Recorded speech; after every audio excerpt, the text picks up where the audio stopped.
साल ज्येष्ठ महीने की अमावस्या के दिन वट सावित्री व्रत मनाया जाता है। ये व्रत महिलाएं पति की लंबी आयु और खुशहाली के लिए रखती है। इस बार ये दिन बेहद खास है क्योंकि इस दिन अमावस्या तो है ही, साथ में शनि जयंती भी है जो गुरुवार के दिन पड़ रहा है।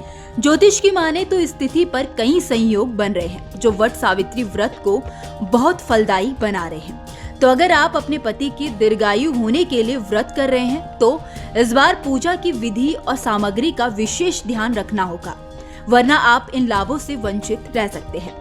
तो इस वीडियो में सबसे पहले जानते हैं कि वट सावित्री व्रत की सामग्री के बारे में। जैसे कि नाम से ही जाहिर है, वट सावित्री पूजा वट वृक्ष यानी कि बरगद के पेड़ के नीचे की जाती है। इस पूजा के लिए सबसे पहले अपने आसपास वट वृक्ष को ढूंढ ले।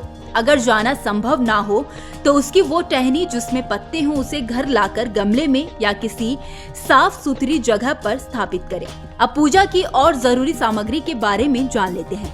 इस पूजा में सावित्री सत्यवान की मूर्ति या तस्वीर, भिगोया हुआ काला चना, कलावा, सफेद कच्चा सूत, रक्षा सूत्र, बांस का पंखा, 1.25 मीटर कपड़ा, लाल पीले फूल, मिठाई, बताशा, 5 तरह के मौसमी फल, धूप, दीप, अगरबत्ती, दिया, सिंदूर, अक्षत, रोली, पान का पत्ता, सुपारी, नारियल, श्रृंगार सामग्री, जल कलश, पूजा की थाली और वट सावित्री व्रत कथा की पुस्तक रखें। इस दिन व्रत का खास विधान होता है, इसीलिए इस दिन सुहागिन महिलाएं विधि विधान से व्रत रखती हैं और पूजा पाठ करती हैं।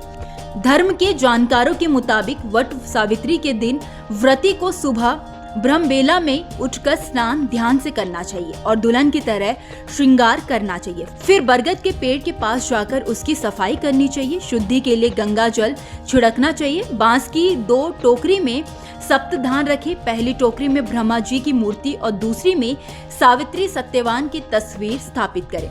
वट वृक्ष के जड़ में जल, कच्चा दूध अर्पित करें। पेड़ पर चावल के आटे का पीठा लगाएं, सिंदूर लगाएं। वट वृक्ष पर रोली, सिंदूर, अक्षत, पान, सुपारी, फूल, फल, बताशे चढ़ाएं। वृक्ष की 7 बार परिक्रमा करते हुए कच्चा सूत या कलावा लपेटे। सावित्री सत्यवान की कथा पढ़े। इसके बाद सुहागिनों को श्रृंगार सामग्री, फल, अनाज का दान करें। सुहागिनें विधि पूर्वक पूजा करने के बाद व्रत का पारण 11 भीगे चने खाकर करें।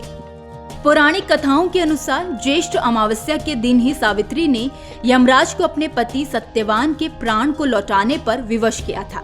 इसीलिए विवाहित स्त्रियां अपने पति की सकुशलता और लंबी आयु की कामना से ये व्रत रखती हैं और सौभाग्य प्राप्त करती हैं। लेकिन पूजा का पूर्ण फल तभी मिलता है जब शुभ मुहूर्त में पूजा की जाए।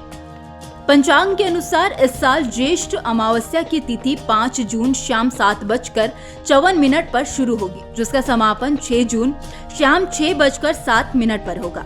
उदया तिथि के अनुसार इस बार वट सावित्री 6 जून को गुरुवार के दिन पड़ रहा है। पूजा का शुभ मुहूर्त 8:24 से लेकर 3:13 तक है। इस मुहूर्त में अगर आपने पूजा कर ली तो आपकी कामनाएं पूर्ण होते देर नहीं लगेगी। तो कैसी लगी आपको हमारी ये जानकारी, हमें कमेंट बॉक्स में जरूर बताएं। बाकी धर्म कर्म से जुड़ी तमाम जानकारियों के लिए सब्सक्राइब कीजिए हमारा डिजिटल चैनल और देखते रहिए न्यूज़ नेशन स्तुति।